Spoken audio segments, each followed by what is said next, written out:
मुआफ़ी किस तरह मांगनी चाहिए?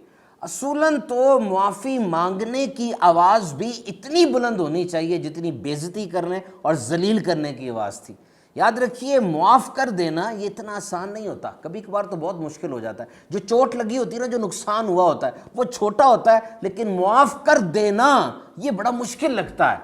लेकिन फिर भी मुआफ़ कर दिया करें। एक तो इसके फ़ज़ाइल बहुत है और अपने सर से बोझ उतर जाता है।